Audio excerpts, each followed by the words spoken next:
Do you rest? I do, but T-Mobile never rests. I'm gonna be extra rich. Oh, let everything else go. What else? Picking a job up? Do you rest? I do, but T-Mobile never rests. I'm gonna be extra rich. Oh, let everything else go. Hey, What else? Picking a job up?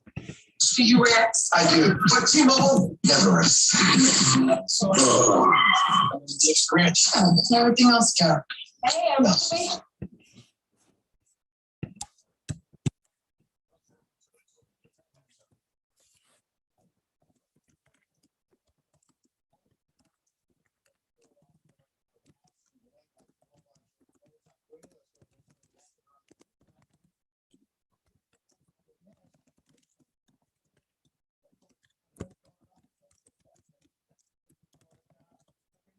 Make a contribution to the team. He's a veteran, not the contribution.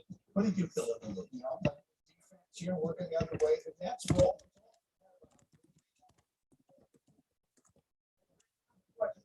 Whose future right now would you rather have? The Timberwolves or the Sixers?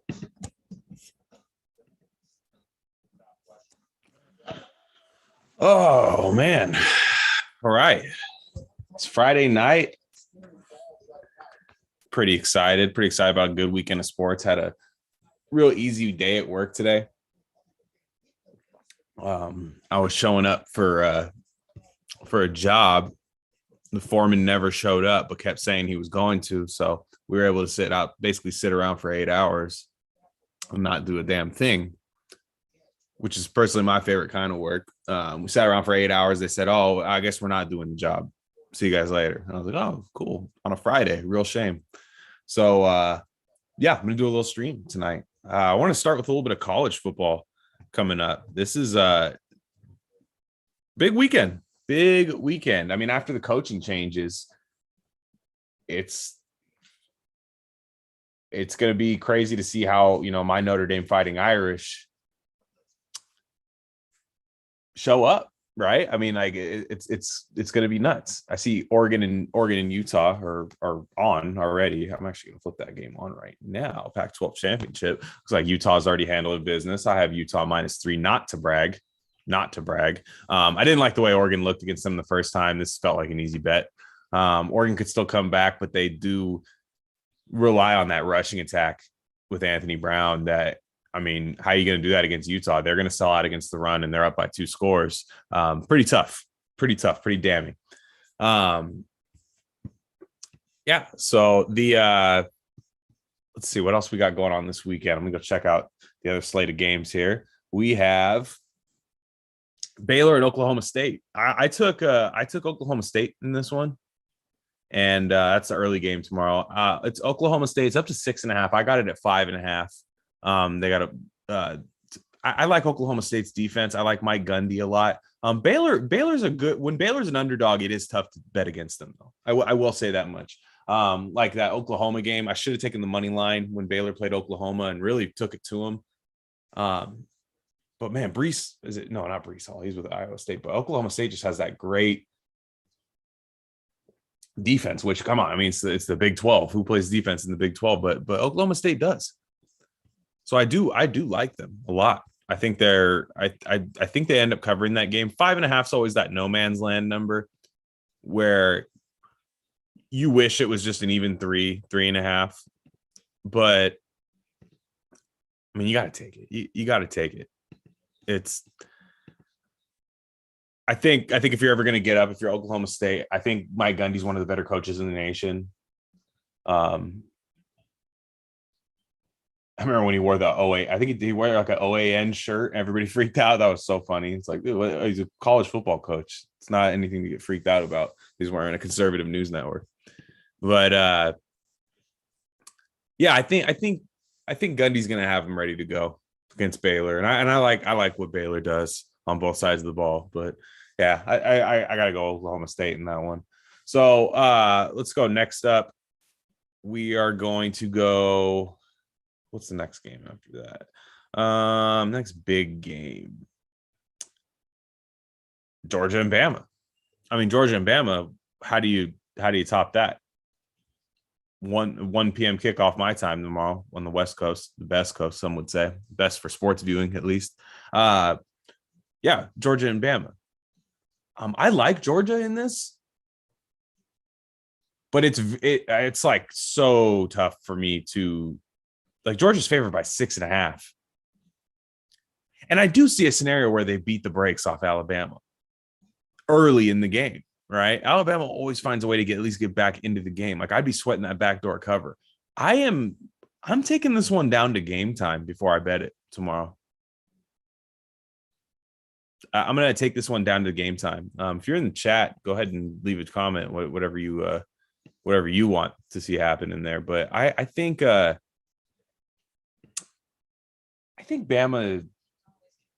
has a chance to cover that 6.5. And if that goes anywhere higher, I will take it, no question. I mean, Bama +7. It's at, what is that? It's in Atlanta, so it's going to be more so a home game for Georgia. But I would imagine the Atlanta or the Alabama fans are going to travel in that game. So, I mean, that Georgia's defense is just unbelievable, and it is nice to see a lot of defensive programs being rewarded this year in college football. You're looking at Cincinnati, very defense-oriented team, playing out of their mind this year. Nobody saw that coming. Georgia, defensive mind, is the best team in the nation. I think Notre Dame is very defense-heavy. I mean, they can score some points, but Notre Dame is their bread and butter is on defense with, the talent they have on that side. Michigan, really good defense. I mean, Aiden Hutchinson might go number 1 overall this year in the draft. You're seeing a lot of defensive heavy teams rise to the top, and I like that, man. That's Lindy, as a lot of people say. Like it's good old defensive football. We've needed a return to excellence. We've needed a return to that, I think, because I think we were getting a little bit insane with like 75-point overs. I am a proponent of 75-point overs in the Big 12, but not every conference should be the Big 12. I want the Big 12 to be the Big 12, and that could be the novelty of watching Big 12. I love the differences in the conferences, right? Like I love the fact that when you watch Big 10 football, you're going to see run the ball, punt the ball, run the ball, punt the ball. You're going to see that. You're going to see left-handed quarterbacks. You're going to see guys that don't know how to throw footballs, but somehow got Big 10 scholarships.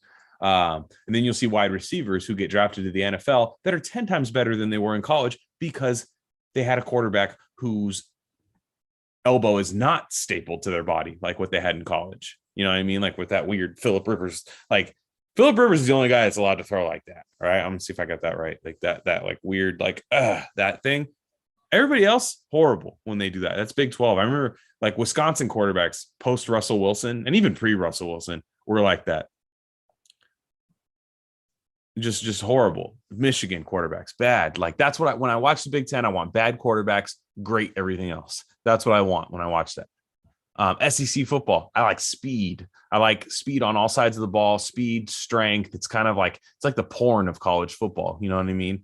It's like it's the girls you wouldn't look at on the regular part of the street, but you're like, like, or you're like, that's out of my league. But if I got my choice, I'm gonna go look this SEC football, right? And you see like the Heisman comes out of there almost 100% of the time. That's the champagne of football, right? Even now, oh no, this is bad. Fucking Utah quarterback with the throws a pick to Noah Sewell. Noah Sewell's a monster, by the way, but like I swear to God, he's just staring the guy down. I mean, it's college football. I get it, but like he's just staring the guy down. Oh, it's brutal, man. I mean, it was never open. Oh God, that swings the game right here, man. Swings the game. 14. Utah was driving against Oregon. We were going to be up 3 scores. I was going to be popping bottles to that, man. Pac-12 championship, man. Unbelievable. But yeah. SEC, that's the champagne. That's the we're going to turn on CBS and see what's on CBS. That's CBS college football. That's Vern Lundquist. And it's Todd Blackledge, right? Guys like that. Like that's when you see that. You get the big time TV broadcast. And then you watch the Pac-12 when you want to watch, like the Pac-12 is when you want to like find like 3 pros and then a lot of guys who are going to end up being like athletic trainers. Right? Like you'll see like each team has like 3 or 4 guys that go pro. Good a lot of the times, right? When you think about some of the players that came out of the Pac-12, I mean, guys that I forgot, like Brandon Cooks is a Pac-12 guy. I was watching Brandon Cooks the other day. Beast. And yeah, you get a few guys. I mean, hey, Justin Herbert playing really well in the NFL.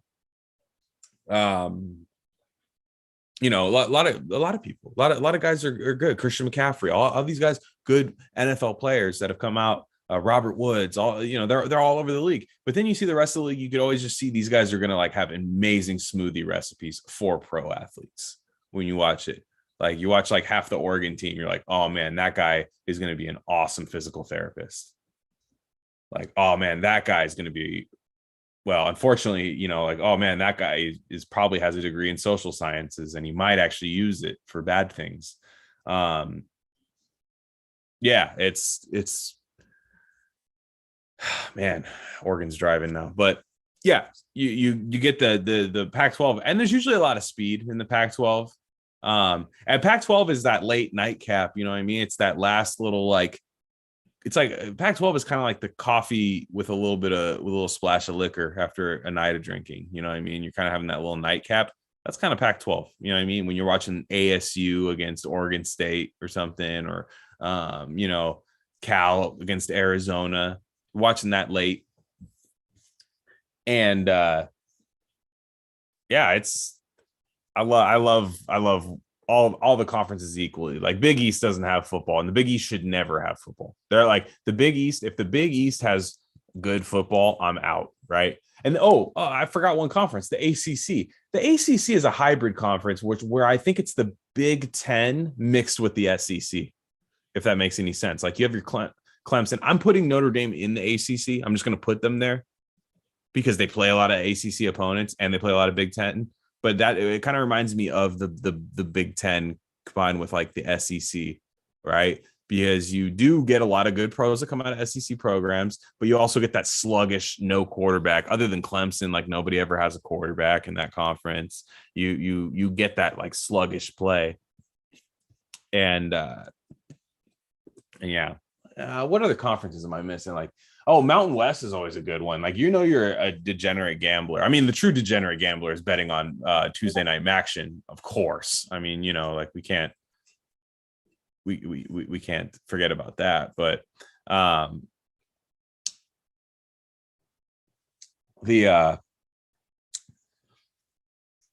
Mountain West. Okay, here we go. Okay, all right, false start, Oregon. That's what I'm talking about. So yeah, let's move on. Let's move on. That was the Bama and Georgia game. I think. Well, I guess I didn't talk much about the game. I went on a tangent as I often do. Bama's gonna have the speed. Bama's got the horses at wide receiver. I think Bryce Young's a good quarterback, although I don't think he's quite there yet. I need to see another year of Bryce Young. I need to see Bryce Young filled out a little bit more. You know, I need to see that. But Bama's gonna have speed for that Georgia defense, but man, Georgia is a covering machine. And I mean that in more ways than one. They cover players really well and they cover spreads really well. They have the pass rush. It can get crazy. I'm just really excited to watch the game personally. But yeah, I might take Bama. I think, okay, here's my official stance. I have not put a bet in yet for this game, but I will say, if the spread stays at 6.5, I will take Georgia. I'll take Georgia. But if it goes to 7 and I can get the push with the 7 and the cover, you know, well, yeah, I guess with the push with 7, I will take Bama. I could see it moving a half a point that way. Now, if it moves a half point down, obviously I'm hammering Georgia. So Georgia's been really good to me this year. They've been covering 35-point spreads, 38-point spreads. We got a missed field goal. College kicker. Shout out Oregon. Wonderful. Wonderful. Oh, I love that so much. Oh, cope and seethe, Oregon Ducks fans. Here's the thing about the Oregon Ducks, man. I live in the Bay Area, and there's a lot of Oregon Ducks fans. Like, it's this plague that runs down the coast because they have cool uniforms. I think they look stupid. I think you look like a guy who Postmates 3 times a day. If you have an Oregon sweatshirt on, you are constantly ordering gig economy work being done to you, right? Ooh, I'm gonna Uber, and then I'm gonna Uber Eats and eat it inside my Uber with my Oregon Ducks performance fleece on. And I think Oregon fans are just like Oregon fans think that they're like Alabama. That's how they view it. They think they're like, oh, hey, we're the Alabama of the West. It's like, you are absolutely not. Absolutely not. And the quarterbacks don't really look like I don't really like players that come out of Oregon that much for the most part. I mean, Justin Herbert looks like he's going to be a ball player for years to come, obviously. Though I do think he's a bit overhyped in the NFL. I think he's gotten way too many accomplishments assigned to him that don't actually exist. But like, he has to actually accomplish a lot more. But Mariota kind of flamed out in the NFL. Joey Harrington. Do people remember Joey Harrington?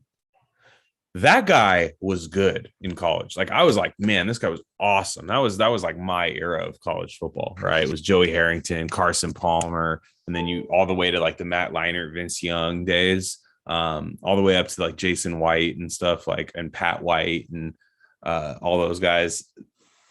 That was like my era of college football. And Oregon always had really good teams, but like I remember LaMichael James going to the NFL, and like LaMichael James, everybody was like, the Niners drafted him. That's kind of, I live in Ninerville, and people, oh man, dude, we got the most electric returner. LaMichael James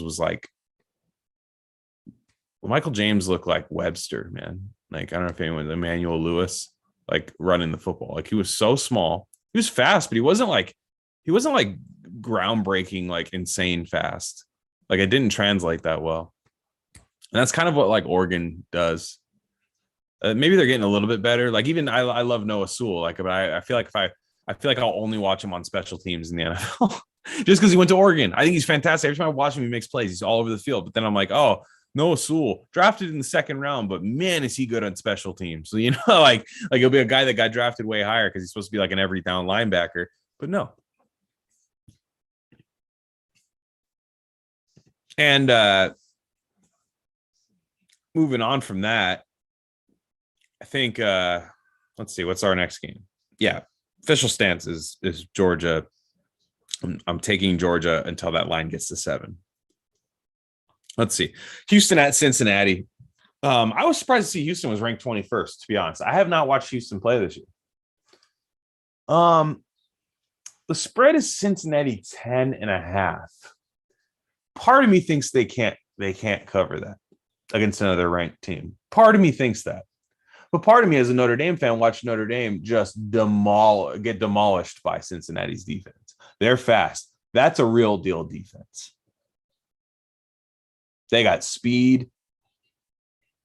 Sauce Gardner. They have a corner named Sauce Gardner, who's unbelievable. Physical corner. He's going to draw a lot of flags at the next level, but he's also going to cover guys really well at the next level. And Cincinnati, they're good. 10.5. I hate the number 10.5. Sorry, I just witnessed the fattest college football fan I've ever seen, and it is not from a fat people state. It's an Oregon fan. God, that guy was huge. But yeah, I think that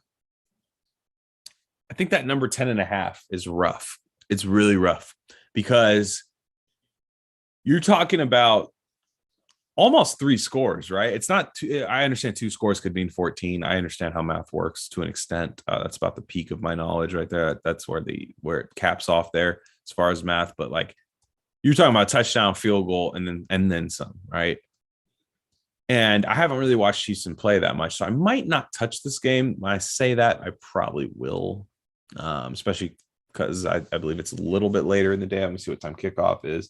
Usually, if I'm If I'm rolling that day, I want to touch something else. Yeah, it's at 1. It's at the same time as Georgia Bama. So yeah, maybe I'll put this. If I hit that Baylor Oklahoma State game, really, I will put a portion of that onto. I'll do a little Kelly criterion with that one, where you take a little small percentage of your winnings and put it somewhere else.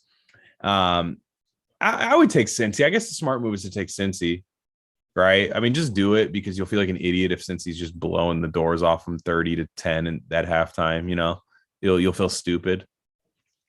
And since he does have that kind of defense that doesn't really give up garbage time yards. So yeah. Another fun game. I mean, it doesn't really mean a whole lot for, the problem with the college football playoff. Let's talk about this, because the college football playoff kind of sucks for every other bowl game, right? Because bowl games used to be fun, but other than gambling, what keeps bowl games alive? And guys don't even play in them anymore, right? If you're going to the NFL, why would you play in the Meineke break bowl? You know what I mean? Or why would you play in the Pacific Life Holiday Bowl? Why would you play in that game where you could possibly tear your ACL? Like, I understand that's like kind of beta, but like not really. You don't want to have like a Marcus Lattimore situation. I know you didn't get hit or hurt in a bowl game, but like if your knee just rips apart completely, you're never the same. But yeah, I would just take Cincy. Just do it, I guess, right? It's just one of those ones where you're like, Cincy's better than this team, just take the better team to cover. I mean, if you are a college football savant and you've watched like a bunch of Houston games this year and you think you know something, I won't argue with you. But as a kind of a non-Houston Cougar enjoyer or consumer, I probably would say that that's the safe bet. Lastly, for my college football stuff is Michigan against Iowa. If Michigan loses this game, that is the most Harbaugh thing of all time, right? Because the most Harbaugh thing of all time before this was losing to Ohio State, right? But after beating Ohio State, and if you lose to Iowa, you'd have to think, like, if Cincinnati wins,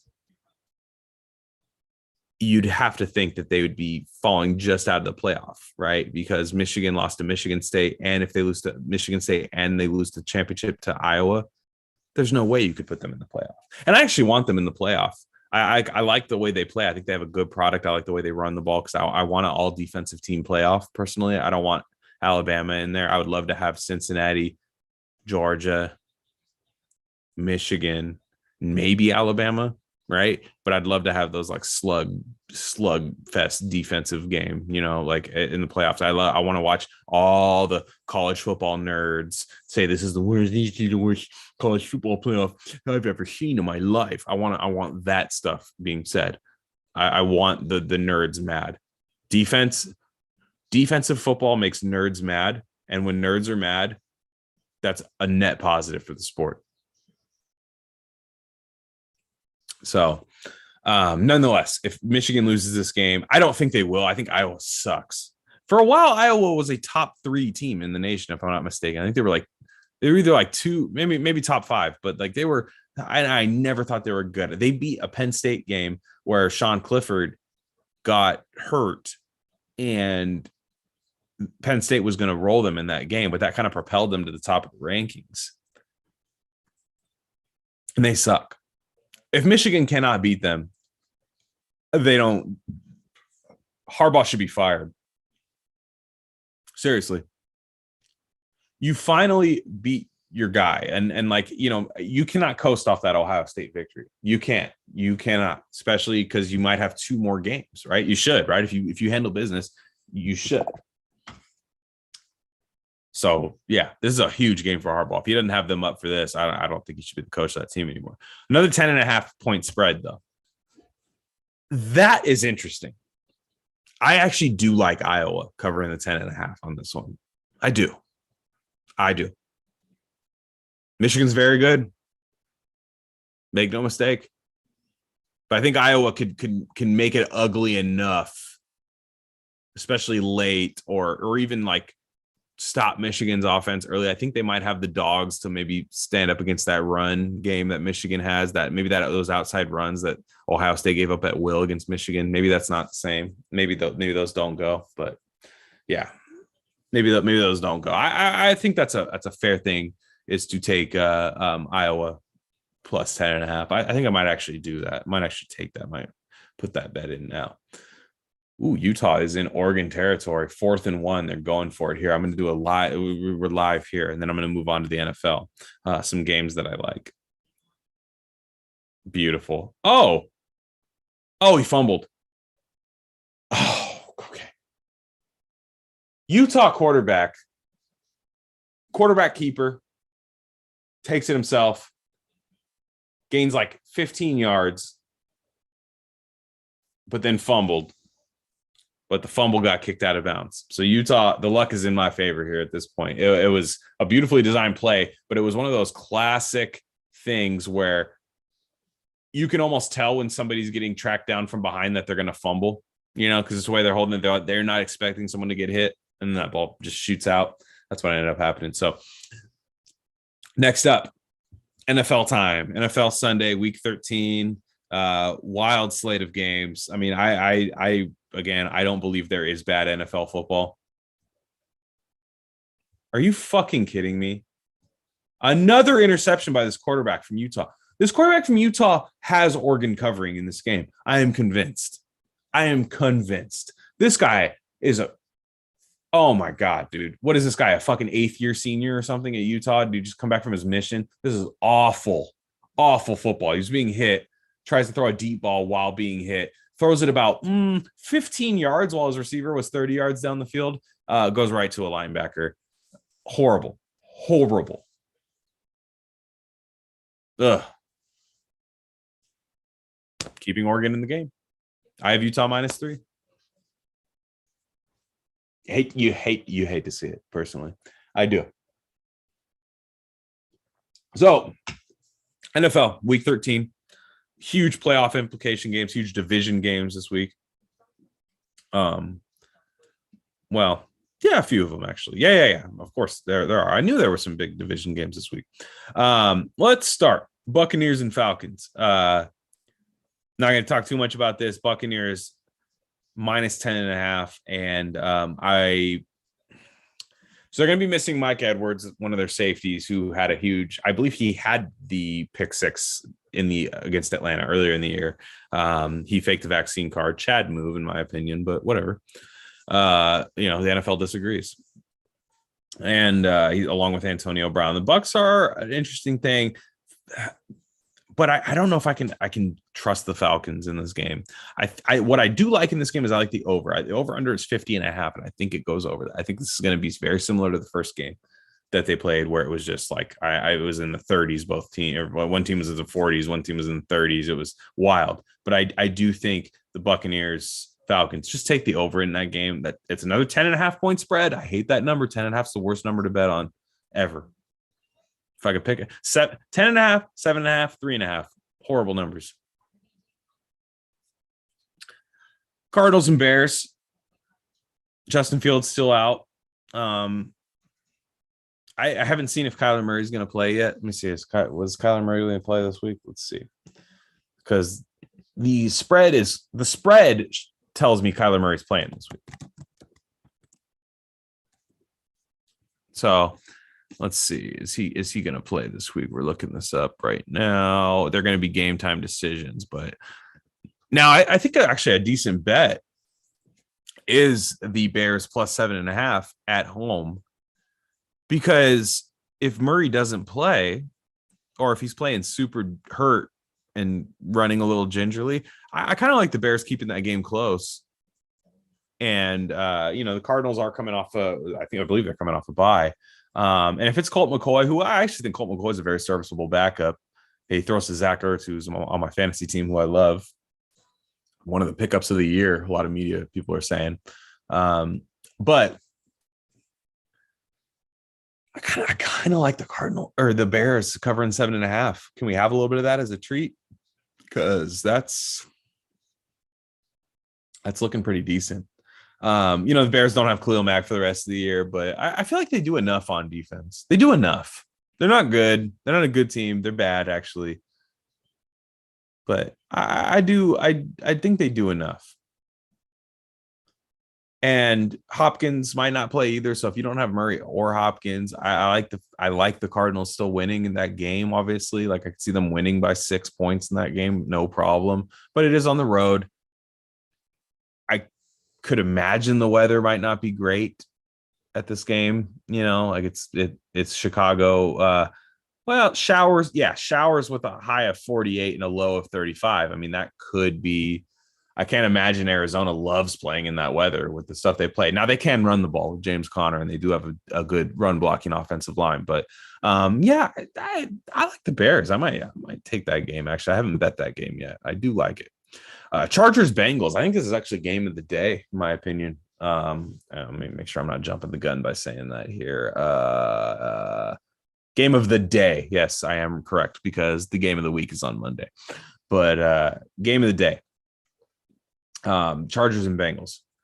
Bengals -3, and I'm on the Bengals. I'm doing it. Now, the Bengals don't feel like that team we can bet on yet when they're favored. They don't feel like that yet. I understand the concern, right? Betting on the Bengals. But the Chargers are not that team right now. And I don't see them snapping out of it against the Bengals because the Bengals are a well-rounded offense. I would imagine I don't know if there's better offensive weapons in the league than what Joe Burrow has. Joe Mixon is having an incredible season. Their offensive line is, but it's decent. It's not the sieve that it was last year. And I love Jamar Chase, T. Higgins, and Tyler Boyd. And CJ Uzoma. That's a great wide receiver core. Their defense can stop the run, which the Chargers don't necessarily run the ball traditionally all that well. They like to swing it out to Eckler. They're very analytics forward team, it seems, where they like to do the swing pass on first down to the running back rather than run between the tackles, which I like a lot too, especially when you have Austin Eckler. But I'm on Bengals -3. I like it a lot. I like it a lot, Bengals -3. And it's outdoors. On the road, and I think the Chargers, if they lose this game, I'm not saying they're done, but they are definitely on a bad trend in that case. Vikings and Lions. Vikings -7. Vikings are playing in the dome, which helps them. They're playing it, at Detroit, but I think being in that dome environment helps them. I'm on the Vikings on this one. Dalvin Cook's not playing, but that doesn't really factor into my decision because I think they can do everything they want to do with Alexander Madison back there. And Detroit does not have any answer for Thielen and Jefferson. They don't have anyone that can cover those guys. And I think I just think these are the type of teams that Vikings can beat the brakes off of. And Kirk Cousins everybody has a good record against the Lions the last few years, but Kirk Cousins, since he's been the Vikings quarterback, he's really made his record decent by beating the Lions as a Vikings quarterback. I like that. I like a lot of things Minnesota does. They're a very frustrating team. I bet on them when I shouldn't, like last week against the Niners, but I still do enjoy watching them play, as frustrating as Kirk Cousins is. But I don't know if Kirk Cousins is going to be having a fourth quarter meltdown, because I think his meltdown will just be handing the ball to Alexander Madison and then taking knees and high-fiving people. So I do think that this is a game where the Vikings will cover the 7 points. So next up, Giants and Dolphins. Now this is a stinker. I'll say this: there are no bad NFL games. This one is kind of a stinker. The Dolphins are -6, and I don't believe the Dolphins are. They're that's a tough one because Daniel Jones is not playing. And Daniel Jones is actually, I'm kind of a Daniel Jones apologist, but I don't know how much I like this team without Daniel Jones. Like, truly, I don't. They're banged up. They can't run the ball. Their defense is good, not great. Now, I think the Dolphins will be able to defensively just give the Giants hell. And I think that's definitely not nothing. I think that's what wins the game. I would go Dolphins -6. It's just the right bet. I think Tua is actually playing a like serviceable football right now. Serviceable. I added a syllable. I think the Dolphins are playing good enough football to win this game and to win it convincingly, especially without Daniel Jones. With Daniel Jones, I actually would love the Giants covering this game. So that's that. Eagles Jets. I took the Jets. I took it early in the week. I took Jets +7 at home. I did. The Eagles are done. They're done. They finally hit that wall where they suck. Like they were always the best bad team. Now they're just the bad team. They're done. There's teams like that every single year, and sometimes it's my Raiders, where they're early in the season, man, they're not very good, but you don't. That's not a team you can look past. They might upset you and stuff. The Eagles are past that point. I think that the Jets, now Zach Wilson's playing horrible this year, but I think the Jets are going to be able to keep this game close at home. I think this is going to end up being like a 20-16 win for maybe the Eagles. And I wouldn't be surprised if the Jets were winning this game 20-16. I just feel like that's going to be the score of the game.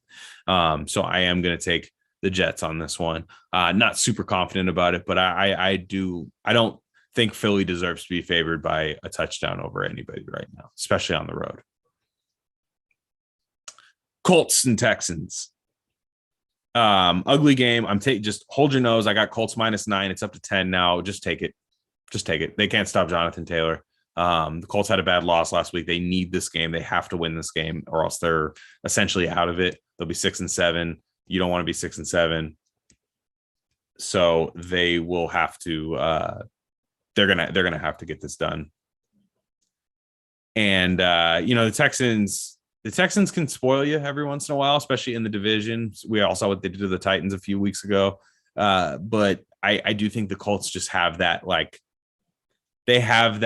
oh, you're not good against the run. Well, we will just destroy you. And I think they have enough on defense to frustrate them. I'm taking the Colts.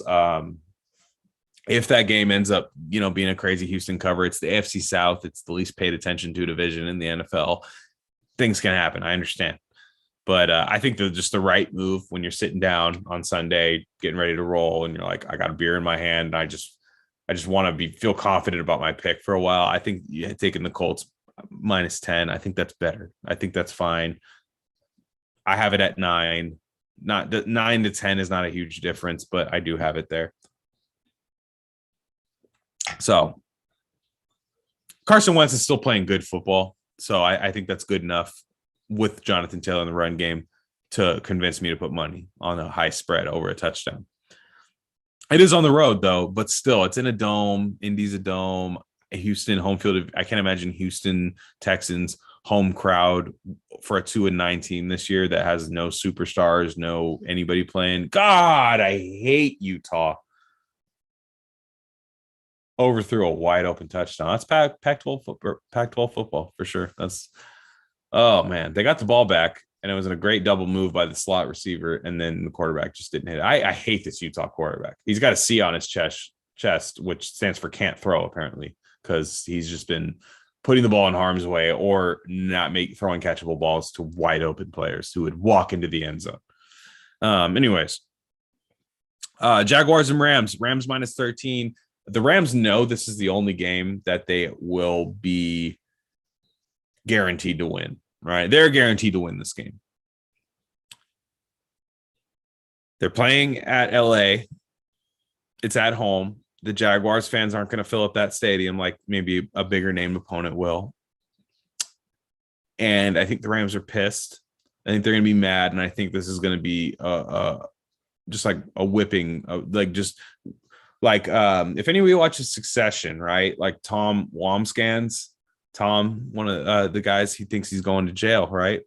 And he gets alphaed by everybody. He's a big bitch in the boardroom. Nobody, he's just like, oh, sure, yeah, I'll do that. Yeah, no problem. No, do that. But then he feels tough when he goes down to Greg's little, basement office, or the boiler room office. He goes down and flips Greg's desk over, yells at Greg, bullies him and stuff. This is the Jaguars are Greg. The Rams are Tom. So I just think the Rams cover it. I like it at 13 too. I think that's a good spread because I think it's going to get done by 2 touchdowns. I'm saying about 20 points. The Rams win this game by. I think Trevor Lawrence and Urban Meyer. It's just not working. It just isn't working. Not good. They're bad. They can't stop anybody. It's just you take the Rams. Take the Rams. And I've been fading them for a while too. I've been fading them since that Niners Monday night game, and I've been making money off them, but don't fall for it here. It's not this kind of collapse. They have a tough schedule going down the road. Tough schedule. Pretty much only winning teams, only playoff level teams. And the only playoff level team they've beaten is Tampa. And that was a long time ago. It feels like a century ago that they beat Tampa. But Jags aren't one of those teams. They beat up on bad teams. Take them. Let's see. Let's go with my Raiders. My Raiders. They are hosting the football team. Late money seems to be coming in on Washington. The Raiders were favored by 2.5, and now it's Raiders favored by 1.5. I'd like the Raiders to win this game. I think they're going to win this game. I do. Darren Waller's not going to play, and that's rough. That's rough. He had a tough little injury last week against Dallas. Now, Jonathan Allen and that Redskins defensive line, they're going to give Derek Carr hell, and that's a tough one to run on, and they're just really good. And the interior of the Raiders offensive line is just not that great, although it's been slightly better the last couple of weeks. But offensively, the Redskins don't necessarily have the tools to pick the Raiders apart, I don't think. And because that's how you beat the Raiders on defense, is you pick them apart. They don't really give up the big plays down the field, but JD McKissick's not there. And I thought JD McKissick was the scariest person on that team. And I think Terry McLaurin is a top 5 or 6 wide receiver in the league personally, who's in a not the greatest situation, but I do think he's one of the best receivers in the league. But even I think there's a way to erase him a little bit from this team. There still is that way to do it. But nonetheless, I like the Raiders. I'm scared of the Raiders favored against anybody. They always seem to win when they're underdogs lately. But I like it. They don't play necessarily well at Allegiant Stadium, but maybe the Washington fans don't travel as well. And maybe you get a true home field advantage situation. It's a huge game for the Raiders. It's a huge game for the Redskins too. Huge game. They are, they're on the cut. They've won they're playing good football. They beat a bad Seattle team and it was kind of ugly, but they've won their last, 3 games, I want to say. And they've done pretty well since that Tampa game. And if they win this, they will be 6-7 and back in the division. And if the Raiders win this, they'll be 7-5 and competing for that wild card spot, and playing Kansas City, which I don't expect them to beat. But yeah, I'll put it to you this way. I'll leave it up to you. I'm not betting this game. I usually don't touch the Raider games unless I'm fading them, to be honest. I don't really like betting on them to win. I don't bet on them to cover or anything.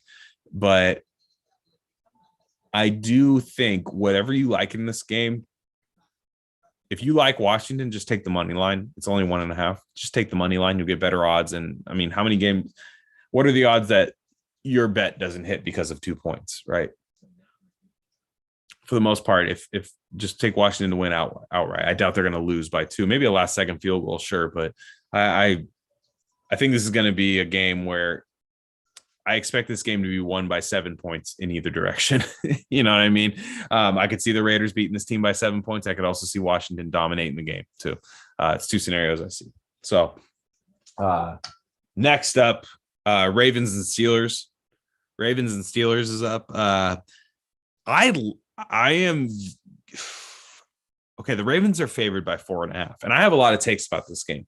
Now, the Ravens are getting the darling treatment by the NFL. They're technically the number 1 seed in the NFL right now. They're not playing like the number 1 seed.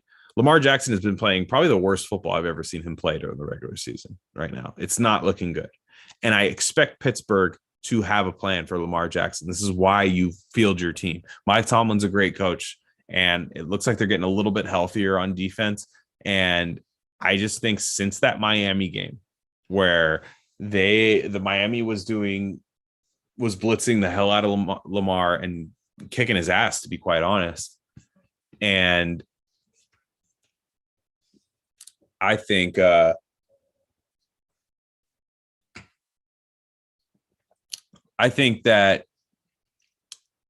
let's see, how do I want to say this? I think that the Steelers getting 4.5 points in this game, and I believe, where is it at? It's at Pittsburgh. Steelers getting 4.5 points in this game. These, a tired saying in the NFL where people don't exactly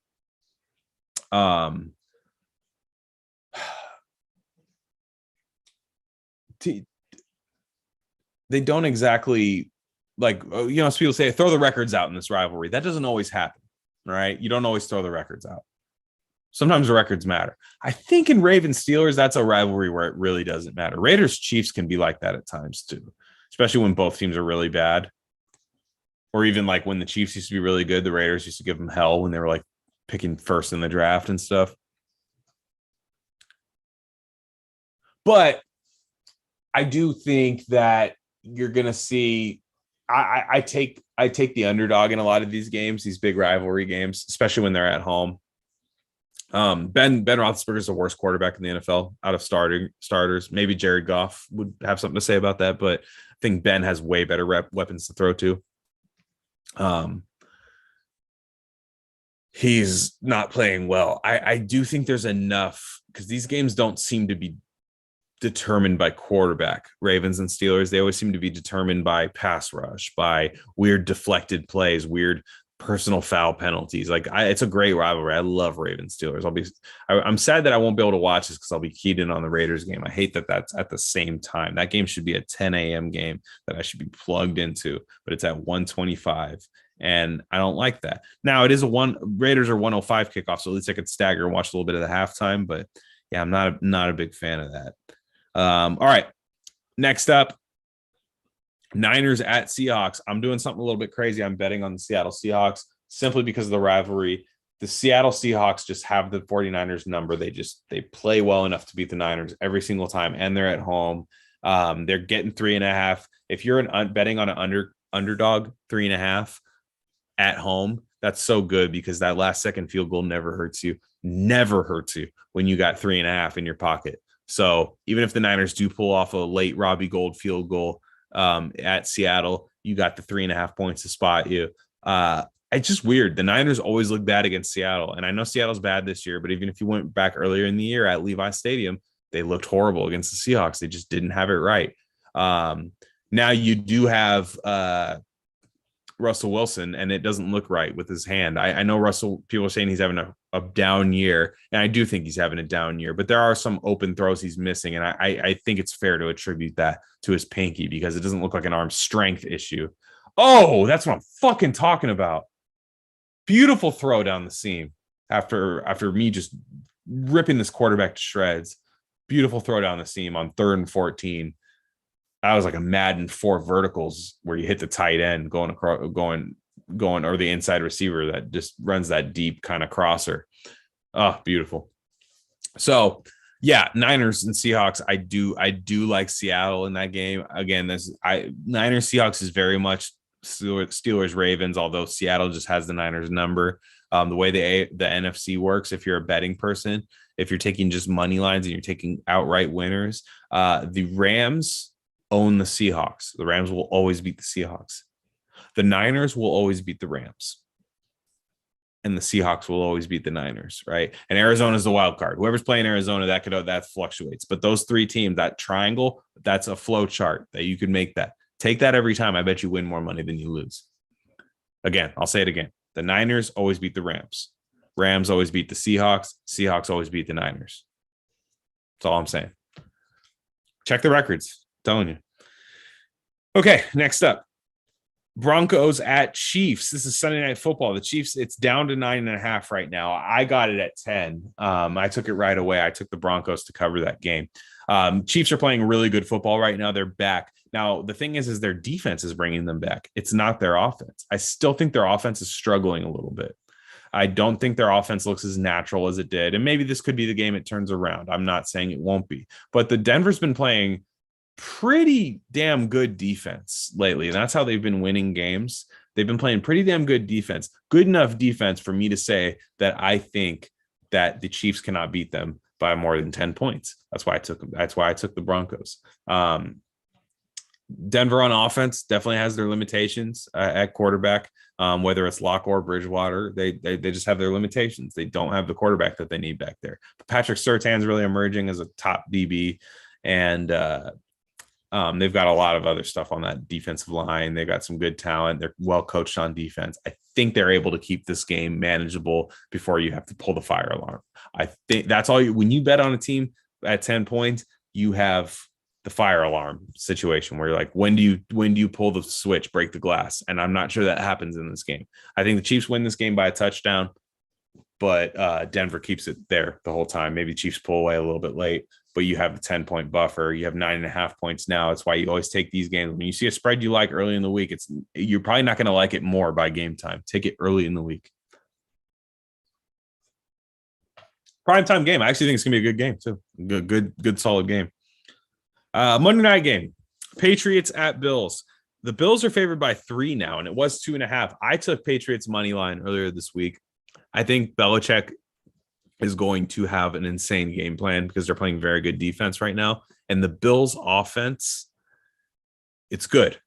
It's good. Matt Breida seems to be unlocking something in that offense, but I don't know that it looks as smooth as I think it is. And a lot of that is because of Josh Allen. Josh Allen is doing, if you listen to RC Sports, watch RC Sports, I should say. Josh Allen does not take what's given to him. He is a TikTok quarterback. He wants to make TikToks. Touchdown Utah. Let's fucking go right before the half. Yes, 21-0 at that. Well, 20-0. We don't trust college kickers, so I don't want to call that too soon. But anyways, yes. I think the Patriots are going to be a team that gives Josh Allen hell, and I'm taking them to win outright. I think the Patriots are legit. I'm not even factoring Mac Jones in this game. I think I am betting on the Patriots defense to stymie Josh Allen. I'm talking the Patriots are going to shut him down. And I don't know that, I think the run game is going to be a big time thing on both teams, but I think the Patriots just have the better run game. And I don't think Belichick gives up yards on the ground, but he's not going to give them up to the Bills because the Bills don't really run the ball. I really don't know that they do. They don't run the ball all that well. So, I got to take the Patriots now. I'm taking the better coach. Belichick, coach of the year right now. If you were to end the season today, and I'm taking the better coach. It's probably the best coach of all time. That's what I'm betting on. And it's probably a safe bet if you want to be a safe bet guy. Take the Patriots right now plus 3. I think that's where the game is decided. What happened here? What are we doing? They faked the extra point. So 20-0. Good thing I didn't celebrate that early. But anyways. So yeah, I like Patriots. I expect that to be a really good game. Might be an ugly game. And but I think it's gonna be a good game. Ugly is good in the NFL.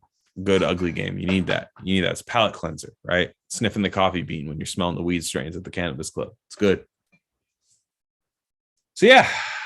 That's it. That's college and the NFL. Thanks to everybody who tuned in. You can follow me on Twitter. I'm at Glen Rockney. You can follow RareCandy Pod. That's where I post from at RareCandy Pod 1. Subscribe to the channel. This is an all sports channel. Go to RareCandy Pod if you want to listen to that stuff. Been having some really good conversations there lately. And we have some really fun stuff planned there. That's always my number one. But I love to talk sports. This is why on Friday nights I get a beer going and I start talking about sports to the computer. Only a few of you tune in live, and that's fine. It's more of like Dr. Melfi's on the other side. I'm talking to Dr. Melfi about this stuff, my sports takes. So anyways,